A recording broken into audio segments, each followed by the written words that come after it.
Paano kung sabihin ko sa inyo na may isang simpleng pampalasa na mas maliit pa sa iyong kuko sa hinlalaki na kayang magpadaloy muli ng mainit na dugo sa iyong pagkalalaki sa loob lamang ng santo segundo? Hindi ko tinutukoy ang mga tableta, reseta, o mga gimmick. Ang tinutukoy ko ay isang bagay na natural, hindi napapansin, at nakakagulat na makapangyarihan. Para sa maraming kalalakihan na higit sa 70 ang isang maliit na pampalasang ito ay muling nagpaningas ng kanilang enerhiya, nagpabuti ng kanilang sirkulasyon, at nagpanumbalik pa ng uri ng intimasya na akala nila ay tuluyan ng nawala. Ako si Dr. Mateo de la Cruz, isang propesor ng neurology at espesyalista sa kalusugan ng kalalakihan na may higit sa 30 taong karanasan sa pagtulong sa mga lalaki na maibalik ang kanilang kumpiyansa, lakas, at sigla. At ang ibabahagi ko sa inyo ay hindi teorya. Ito ang ginagamit ko sa mga tunay na pasyente araw-araw. Narito ang kakaibang bahagi. Ang pampalasang ito ay ginamit ng mga mandirigma bago ang labanan at ng mga lalaki bago ang intimasya sa loob ng daan-daang taon. Ngunit, halos lahat ng modernong medisina ay binabaliwala ito. Ngayon, kinukumpirma ng bagong siyensya ang matagal ng alam ng sinaunang karunungan. Ang compound na nakatago sa loob ng pampalasang ito ay natural na nagpapalakas ng daloy ng dugo at kayang higitan pa ang mga sintetikong tableta ng walang mga side effect. Sa video na ito, gagabayan ko kayo sa mahahalagang katotohanan. Kung bakit humihina ang paninigas pagkatapos ng edad 60, kung ano ang lihim na bumabara sa iyong sirkulasyon, at kung paano maibabalik ng isang clove bawat araw ang balanse ng hormone, enerhiya at tulog. Ibibigay ko sa inyo ang eksaktong 10 segundong paraan, ang pinakamainam na oras para gawin ito, at kung ano ang aasahan pagkatapos ng 7-14 at 20 araw, at manatili kayo sa akin dahil ang pinakamahalagang sandali. Ang isang bagay na bubuo sa lahat ay darating sa dulo. Ang iyong kalusugan ay hindi nawala. Naghihintay lamang itong muling magising. Magsimula na tayo bago tayo magsimula. Siguraduhing pindutin ang subscribe button at i-on ang bell para hindi mo makaligtaan ang isa pang natural na tip sa kalusugan na partikular na idinisenyo para sa mga lalaking higit sa 60. At kung sa tingin ninyo ay nakakatulong ang video na ito, i-type ang 1 sa mga komento. Kung hindi, i-type ang 0. Ang inyong feedback ay nakakatulong sa akin na lumikha ng mas mahusay at mas epektibong content para lamang sa inyo. Ngayon, magsimula tayo sa katotohanan. Karamihan sa mga lalaki ay hindi pa nasabihan nito. Kung ang iyong paninigas ay kumupas o nararamdamang mas mahina pagkatapos ng asandi, hindi mo ito kasalanan. At hindi lang ito dahil sa pagtanda. Sa katunayan, may isang malinaw at nababago na dahilan kung bakit ito nangyayari. At ang pag-unawa dito ay ang unang hakbang upang maibalik ang iyong lakas. Kung bakit kumukupas ang paninigas pagkatapos ng sinap at kung bakit hindi mo ito kasalanan. Hinding-hindi ko makakalimutan ang isang lalaking nagngangalang Robert na pumasok sa aking opisina. Ilang taon na ang nakalipas. Siya ay 67, retirado, at tahimik na nakaupo bago nagsabing, "Doc, hindi ko na po nararamdaman na lalaki ako." Hindi siya humihingi ng himala. Gusto lang niyang maramdamang buhay muli. Presente, may kumpiyansa, at konektado sa kanyang partner. At ang hindi niya alam noon na hindi na pagtatanto ng karamihan sa mga lalaki ay hindi kakaiba ang kanyang sitwasyon. Sa katunayan, ito ay isang bagay na naririnig ko mula sa libo-libong lalaki. Nakikita ninyo? Pagkatapos ng sikanto ang mga daluyan ng dugo na nagsusupply sa iyong pagkalalaki, ay nagsisimulang tumigas at kumipot. Ang mga daluyan na ito ay napakaliit, halos kasing laki ng isang hibla ng buhok, at anumang pamamaga, stress, o mahinang sirkulasyon sa paglipas ng mga taon ay dahan-dahang nagsasara sa kanila. Ang paninigas ay hindi nawawala ng biglaan. Ito ay unti-unting kumukupas, at kapag nangyari ito, unti-unti nitong tinatanggal ang iyong kumpiyansa. Ngunit heto ang pinakamahalaga. Hindi ito permanente, hindi na mababago, at tiyak na hindi mo ito kasalanan. Naaalala pa ng katawan kung paano tumugon. Naghihintay lamang ito ng tamang suporta, ng tamang gatilyo, upang buksan muli ang daloy ng dugo. Walang tableta ang makapagpapanumbalik ng natural na paggana na iyon magpakailanman. Ngunit ang kalikasan, alam ng kalikasan kung paano magpagaling. At isang maliit na pampalasang, hindi napapansin ang may eksaktong compound na kailangan upang simulan ang prosesong ito ng natural sa loob ng ilang minuto. Kaya ang tanong ay, ano ang pampalasang ito at paano ito gumagana ng napakabilis upang maibalik ang daloy ng dugo sa mga lalaking higit sa 100? Hayaan ninyong ipakita ko sa inyo. Eugenol, ang lihim na sandata na nakatago sa loob ng clove.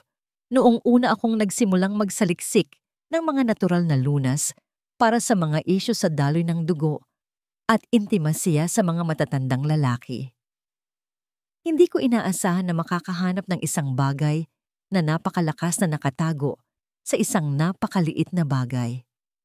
Ngunit pagkatapos ay natuklasan ko ang clove, isang pampalasa na nakita ko sa hindi mabilang na kusina, ginagamit tuwing Kapaskuhan at halos hindi pinapansin. Ang nakakuha ng aking pansin ay hindi lamang ang tradisyon sa likod nito, kundi isang compound sa loob nito na tinatawag na eugenol. Ang eugenol ang nagbibigay sa clove ng malakas at mainit na amoy nito.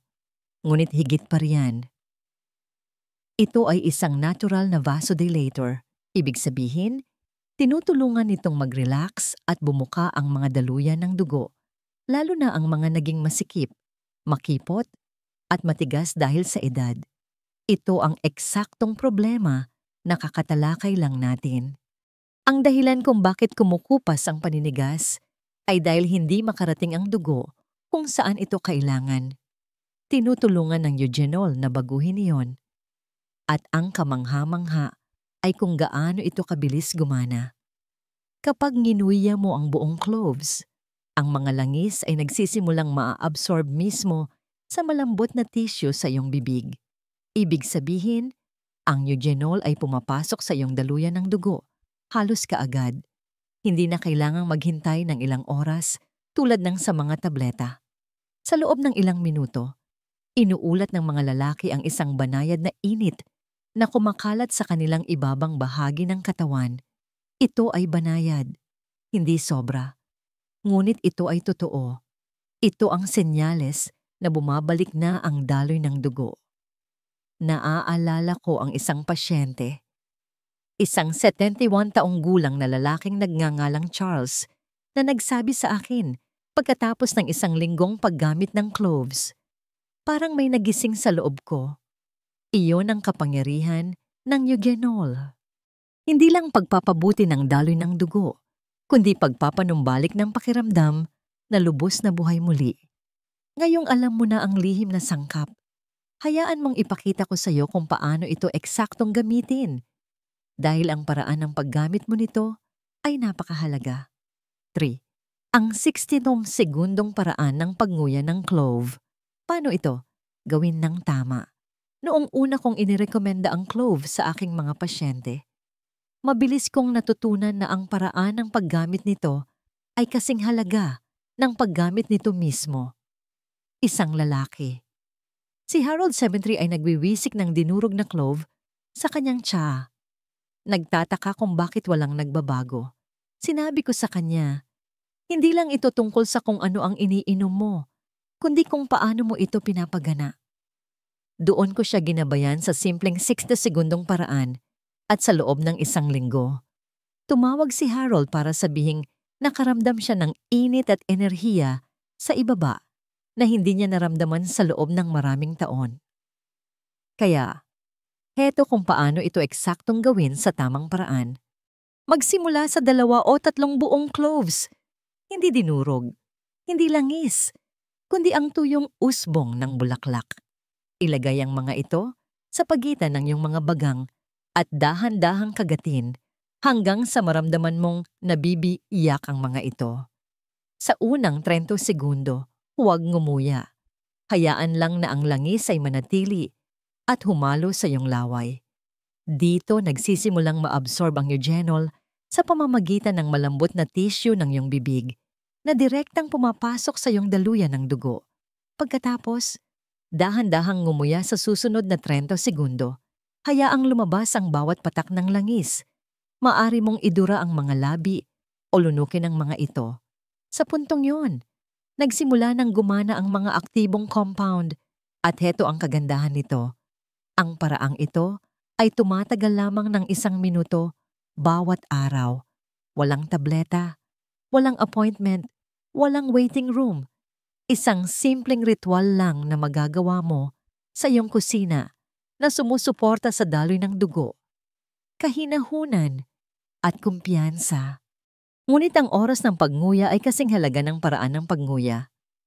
Kaya, susunod kong ipapakita sa inyo ang eksaktong oras ng araw na mas nagpapalakas sa paraang ito. Mga oras kung kailan natural na handa ang iyong katawan na mag-absorb at tumugon. Dito nagsisimula ang tunay na pagbabago. 4. Kailan dapat nguyain ang clove para sa pinakamahusay na resulta sa paglipas ng mga taon? Natutunan ko na ang timing ay lahat, lalo na pagdating sa natural na pagpapagaling. Isa sa aking mga pasyente, si Gerald, ay tapat na ngumunguya ng cloves araw-araw. Ngunit hindi siya nakapapansin ng malaking pagbabago. Nang tanungin ko kung kailan niya ito ginagawa, sabi niya, karaniwan pagkatapos ng tanghalian o bago ako magsipilyo sa gabi. Ngumiti ako at sinabing, ayusin natin iyan. At nang ayusin namin ang timing, mabilis na dumating ang mga resulta. Mas malalim na tulog, mas matalas na enerhiya, at mas malakas na paninigas sa umaga sa loob lamang ng 2 linggo. Nakikita ninyo, iba ang tugon ng inyong katawan depende sa oras ng araw. Ang pinakamainam na oras na nakita ko para sa karamihan ng mga lalaki ay mga 1 oras bago matulog. Iyon ang oras na natural na humihina ang iyong nervous system. Nagiging stable ang iyong presyo ng dugo at naghahanda ang iyong katawan para sa pagbawi ng hormone.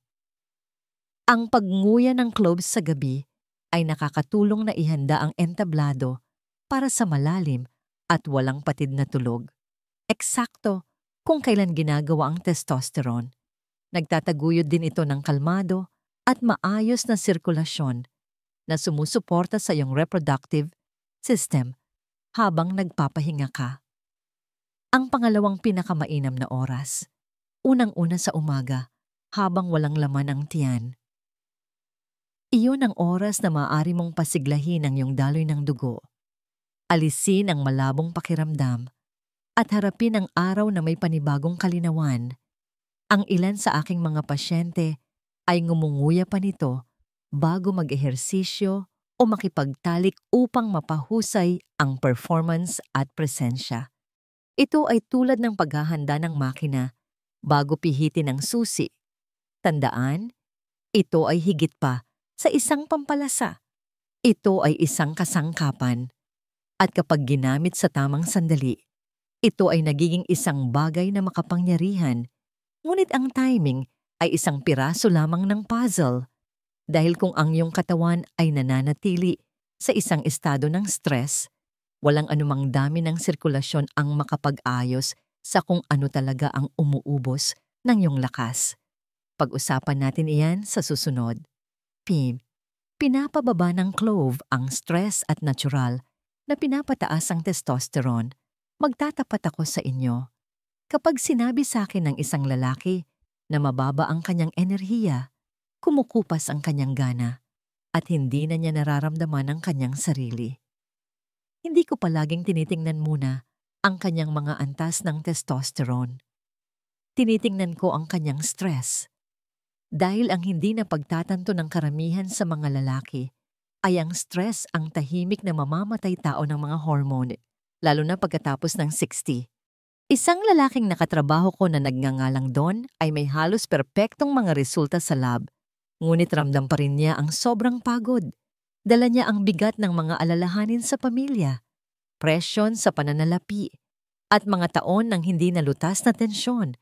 At ipinakita ito ng kanyang katawan hindi sa blood work, kundi sa kung paano siya namuhay. Heto ang nangyayari. Kapag ang iyong katawan ay nasa ilalim ng talamak na stress, naglalabas ito ng cortisol, ang fight or flight hormone. At ang cortisol at testosterone ay magkalaban. Kapag tumataas ang cortisol, bumababa ang testosterone sa bawat pagkakataon.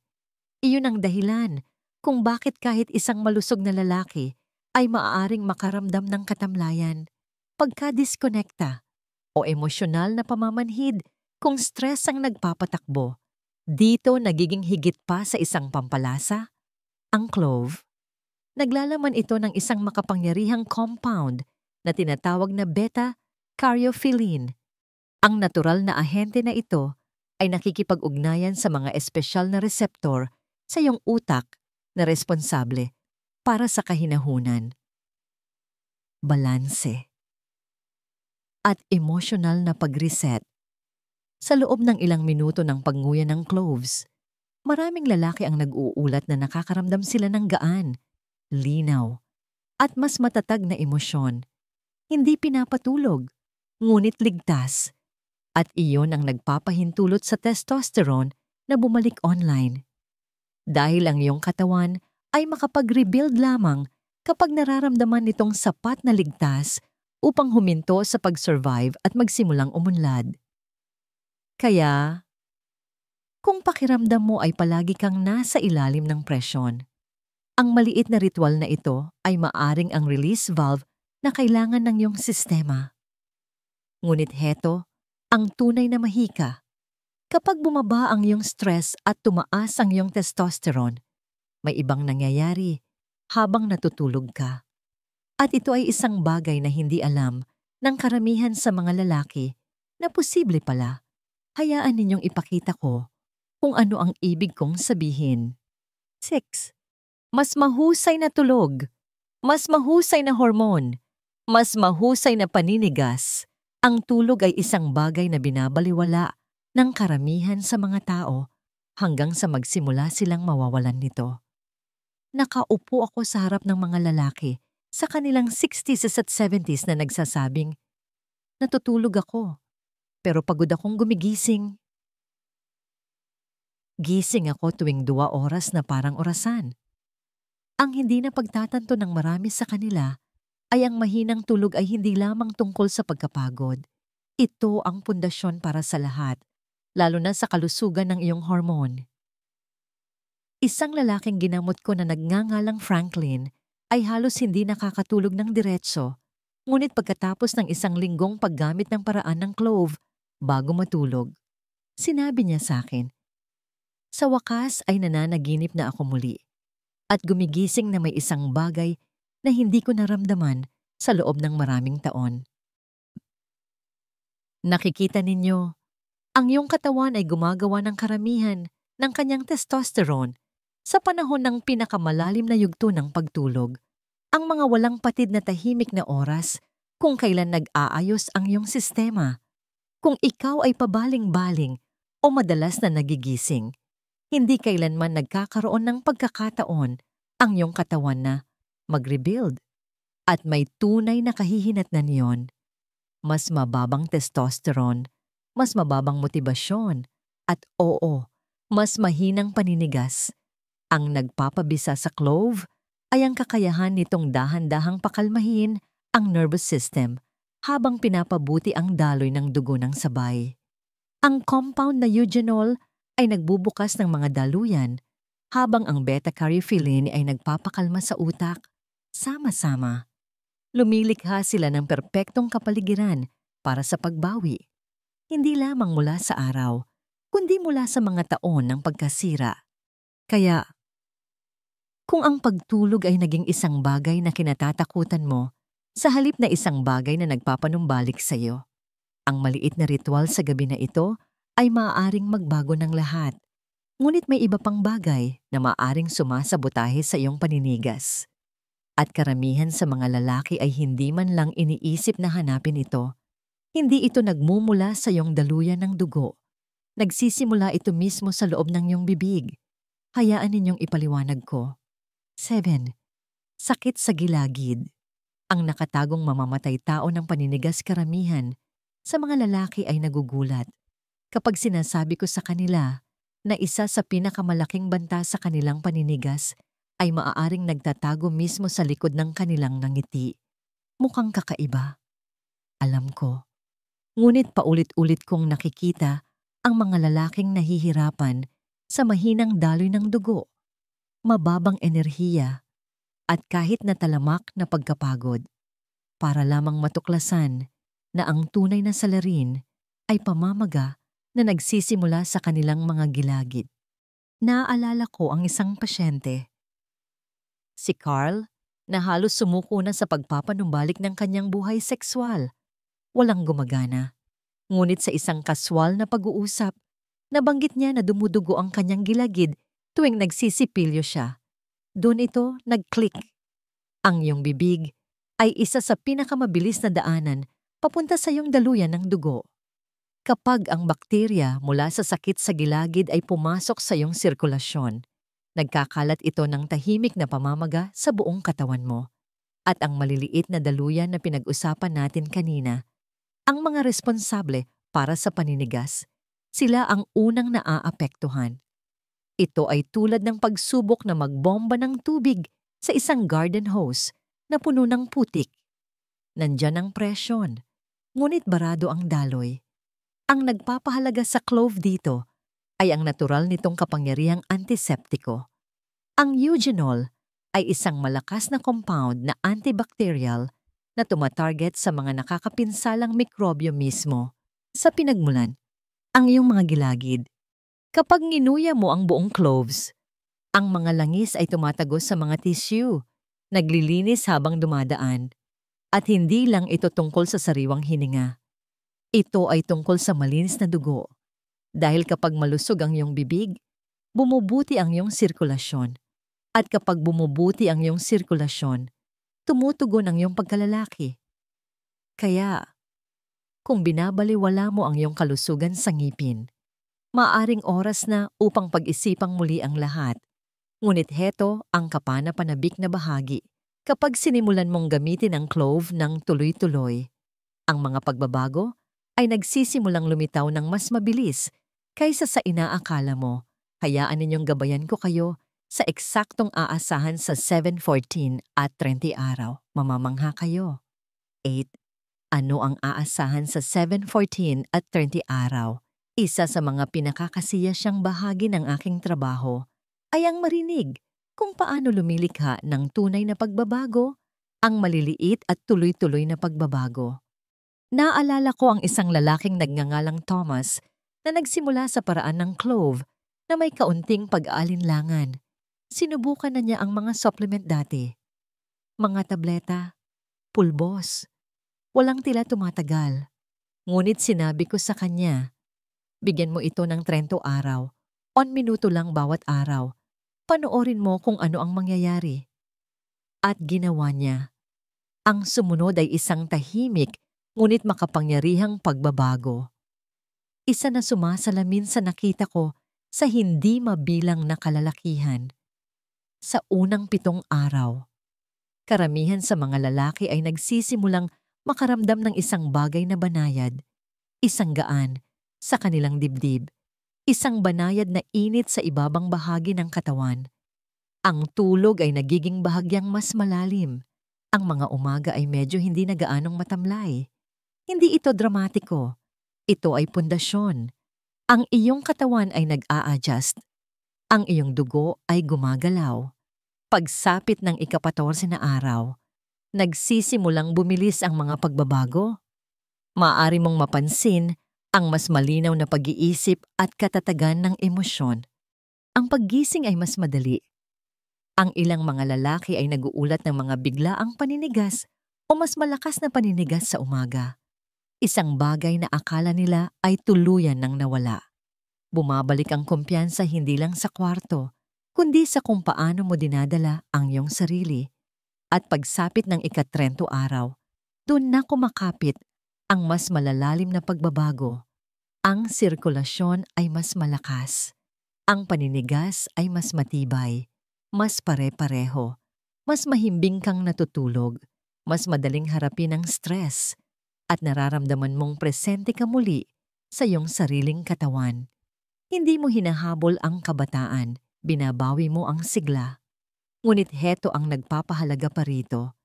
Hindi lang ito tungkol sa kung ano ang ginagawa ng clove para sa iyong katawan. Ito ay tungkol sa kung ano ang ginigising nito sa iyong espiritu. Dahil kapag nagsimula kang makaramdam ng lakas muli, iba ang iyong pagpapakita sa bawat bahagi ng iyong buhay. At dinadala tayo nito sa isang bagay na kailangang marinig ng bawat lalaki. Lalo na kung tahimik mong iniisip kung ang iyong pinakamahuhusay na taon ay nasa likuran mo na. Mag-usap tayo. Motibasyon. Hindi ka sira. Muli kang nagigising. Kung nakarating ka na sa puntong ito, gusto kong sabihin ng isang bagay na mula sa puso, hindi ka sira. Napakaraming lalaki na umupo sa aking harapan. Nahihiya. Talunan. Nagtataka kung ano ang nangyari sa lalaking dati nilang kilala. Ibubulong nila kung paano nila nawala ang kanilang kislap, kung paano sila pakiramdam na hindi nakikita, na parang ang kanilang lakas ay dumudulas sa kanilang mga daliri. At lagi kong sinasabi sa kanila ang parehong bagay. Ang paghina ay hindi ang iyong tadhana. Hindi ka patapos. Na-disconnecta ka lang sa iyong sariling kapangyarihan. Dahil heto ang katotohanan, naaalala ng iyong katawan, naaalala ng iyong isip. Kahit na ilang taon na ang nakalipas, mula noong huli kang nakaramdam na lubos na buhay, ang mga sistema na dating nagbigay sa iyo ng enerhiya, intimasya, at gana ay nasa loob mo pa rin. Natabunan lamang sila sa ilalim ng stress, mahinang sirkulasyon, mga gabing walang tulog, at tahimik na pamamaga. Ngunit ang mga bagay na yon ay maaring baligtarin, hindi sa pamamagitan ng mahika, hindi sa pamamagitan ng mga himala, kundi sa pamamagitan ng mga simpleng natural na kasangkapan at ng lakas ng loob na magsimulang muli. Ang kinakatawan ng clove ay hindi lamang isang pampalasa. Ito ay isang senyales sa iyong katawan na oras na upang muling magising, na handa ka ng gumaling, handang makaramdam ng lakas, katatagan, at kumpiyansa muli. Ang mga resulta ay hindi magdamagan, ngunit totoo ang mga ito, at ang nagsisimula sa isang maliit na pagbabago sa sirkulasyon ay maaring kumalat sa bawat bahagi ng iyong buhay. Kaya huwag mong sukatin ang iyong halaga sa kung ano ang nararamdaman mo ngayon. Sukatin mo ito sa lalaking iyong pinapangarap na maging isang araw, isang desisyon, isang clove sa isang pagkakataon. Ngayong nakarating ka na rito, malamang ay nagtataka ka kung ano ang eksaktong susunod na gagawin. Pagsama-samahin natin ang lahat dahil ang iyong plano para sa pangmatagalang lakas ay nagsisimula dito. 10. Mga huling tagubilin. Ang iyong 60 segundong plano ay nagsisimula ngayon. Kaya, heto na, ang iyong susunod na hakbang. Kumuha ka ng isang maliit na garapon ng buong cloves. Ilagay ito sa isang lugar na nakikita kung saan mo ito maaalala.